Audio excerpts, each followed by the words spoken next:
Hello, Age of Wonderites. This time we are focusing on the Dreadnought. Let's see, let's get back in here. And Dreadnought. We will start off on just combat spells again. Okay, so you start off being able to get the flashbang. I don't like the flashbang, I just don't like it in theory, but basically it deals 4 physical damage and 3 fire damage to target enemy unit. And we attempt to blind it. Now, blind is the only reason I use flashbang, because a blinded unit's maximum range, so basically a ranged unit, is 1 hex away. So it's really cool. Repair fortification. Restore target damaged unoccupied wall or gate to full health. That says damaged, not destroyed. Target machine deals plus 10 physical damage until the end of combat, but may be stunned for 2 turns after attacking. So the machine that you buff can deal 10 damage, but might get overloaded and can't do anything for 2 turns. I don't think that's worth it, but what do you guys think? Do you think that's worth it? I think that's, chance of being stunned for 2 turns. No. But a lot of machines can only attack once every other turn, so maybe that's not too bad. Force field is fantastic. Basically, the unit you give it to will gain 60% frost, fire, and shock protection for 5 turns. Very good when you're going against a sorcerer, for example. Reassemble instantly brings a destroyed machine back to life with 35% of its health. Weapon kit. You can only give it to infantry or pikemen, and they get fire blunderbuss ability, sabotage, and throw net. I've never used this, not once. I think I did it once to check it out, as that was such a waste of my leader. I mean, my leader can do so much more, and it only gives 1 guy. If it was give all your infantry and pikemen this ability. But what do you guys think? Do you think this is worth it? Fire blunderbuss is pretty good. Sabotage is good if you're going against another dreadnought, maybe. Throw net is like, yeah, whatever. I'm not wasting a turn to give you throw net. Okay, summon siege engine is a brilliant spell. It summons a siege engine till the end of combat. So you're talking like, a trebuchet. It's a fantastic ability. A free extra unit, as a dreadnought. It's class. Okay, so choking fumes, you'll recognize this from the magma forge. Basically, units suffer -6 movement, -2 physical damage, -2 defense and resistance, and doesn't affect dragons, machines, or undead and corporeal units. Where are we? Now our tier 7 unit is dampening field. And basically we double the mana and casting cost of spells for everyone but the caster. So basically the enemy, if you're against an enemy faction, all their spells cost a lot more, including leaders and heroes. Destabilized mana core is beastly. You guys probably seen this in one of the very early videos of Age of Wonders that was released. Basically, you start it, and in 2 turns it explodes and deals 60 fire damage to all units on the battlefield. It can be disjuncted by the enemy, though, so do be careful. It only takes 1 turn to cast. But yeah, it's an awesome spell. Very good. So now we'll move on. Global spells. Mana Fuel Cells is one of the best abilities in the game. Basically, you drop it onto any friendly city, including allies, give them an extra 20% production. However, 20 mana cost. That's huge per turn, So you can put it on your key cities, maybe just your allies' capital, and then you're probably going to go down by 60 or 80 per turn. But it's so worth it. That extra 20 production is so good, especially early game. That's when you get it, is the early game. So produce engineer. We'll go through all these units separately. Engineer is nice because he can give your units, you can take them off cooldown. But again, we'll talk about them all separate. So units in cities don't suffer from terrain happiness penalties. Dragon oil is nice. So it's a city enchantment. So again, you have to know beforehand whether they're going to be attacking your city, or you can leave it as your active spell and cast it the turn before they reach. Because minimum of 2 turns to cast this. Basically, units moving through the perimeter of your city will suffer 8 fire damage and have a chance to be immolated. Immolated units suffer 3 damage and -2 strength and -2 defense and resistance for 2 turns. Always good. Forge Blast. This is similar to one of the earth spells, I think. Destroy one random city upgrade of the target enemy city and deal 20 damage instead of a population decrease. 20 damage to the enemy units standing on the central hex of the city. Spelljammer. I don't like these. I mean, I don't use them very often. They're very tactical. I'm sure they'll be better in PvP than they are in PvE. Construction costs 30 mana and 30 gold and takes 2 turns to complete.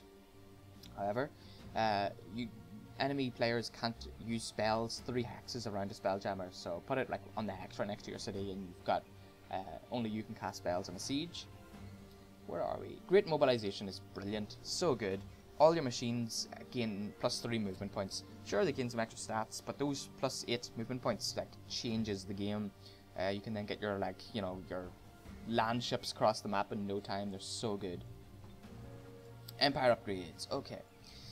Oh well, before we move on, shall I go through the spy drone and engineer? Spy drone's fantastic. Maybe the best or second best scout in the game, but well, definitely second best because it has to die to really get off its good effect. 20 damage on death to everything in a 1 hex radius around him. It's just so good. And let's just limit this by Dreadnought. Okay, and you're talking.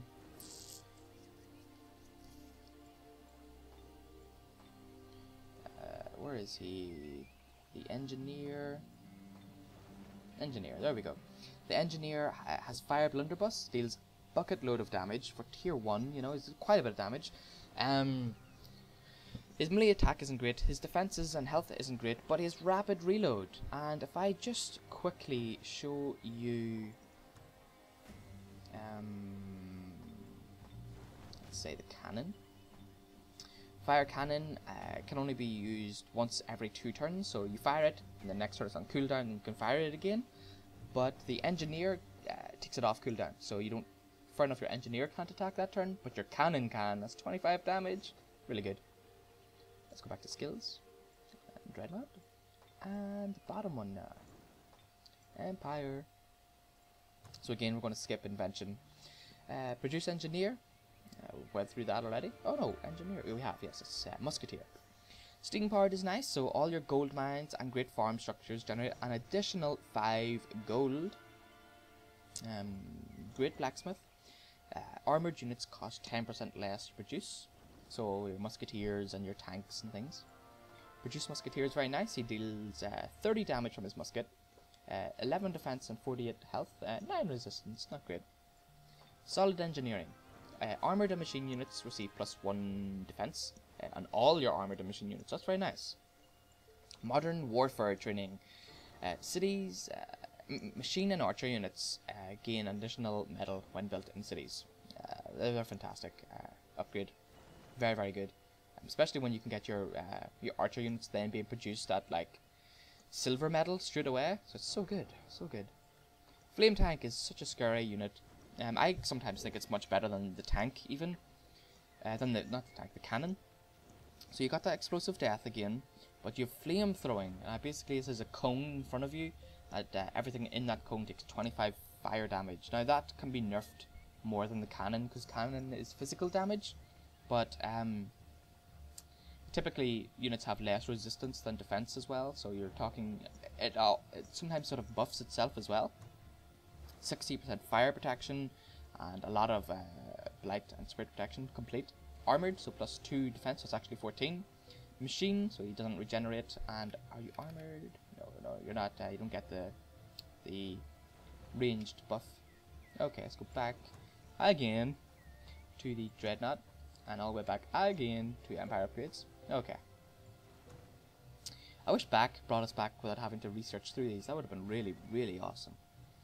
Okay, structural insight's nice. Irregular units receive the sabotage ability, and it's an Empire upgrade. So unlike the toolkit thing, this one gives them sabotage automatically. You don't have to mess about with, combat spells. Sidearms. Pistols are added to the loadout of cavalry units. Basically, it makes all your cavalry units ranged units as well at the same time. And I think this is better because than the Warlord. The Warlord gets mounted archers. This one, all our cavalry units, no matter where they come from, are ranged. But Fire Pistol isn't the best ranged attack in the game. Produce Cannon. You know what? Actually, I'll just go through all the units last, and then produce the ironclad warship, the best boat in the game. So fire a broadside of 30 damage, ram them for 28, or fire a mortar for 40. A mortar comes up and down, so you can go over structures. 90 health, 15 defense, and 12 resistance. That's just so good, so damn good. Invention. Mana fuel factory. Machine units cost minus 10% gold to produce. And produce a golem. That's really cool. That's probably one of my favorite units in the game. We'll go through these all last. Yeah. So there's the stats. 1876. So good. And Juggernaut, the tier 4 Dreadnought unit. And this is a scary unit. A whole stack of these just rolls over the land. Yeah. I just made a pun. Accidentally. Okay. That's before we're done. Okay. So you got a cannon, 25 damage, 60 health, 11 defense, and 10 resistance. All the rest doesn't really matter. Reinforced, so you take less damage from ranged attacks. We went through the flame tank already. That's just the stats again if you want to see. The golem, it's so cool. 18 attack, reinforced as well, 4 defense. Wall crushing, so you take you can attack walls with your 18 damage. Ironclad, so they are, so they look like basically they are juggernauts in the water. And you got your broadside, fire mortar, and a ram. Very, very nice defense. It's so good for a boat. And you got your cannon. Oh, cannon was up there at the start. Yes. Juggernaut. So you've got your fire broadside, same damage. Fire mortar, same damage. Ram, less damage, but more health, more defense, and resistance is less. Okay. Tree crusher. So you roll over dense vegetation and you turn them into barrens, but you also gain some money for that. That's something like, 6 gold for every hex of trees that you destroy. Does it mention that in the tooltip? It doesn't. It should. It should definitely mention that in the tooltip. Reinforced, so +2 defense for arrows and ranged attacks. Forestry, so we move -2 of the negative from forestry. Yeah, this was a very good unit. So this is Dreadnought's complete, guys. Next, we're going to do the Rogue. Cool, so I'll see you guys in the next video.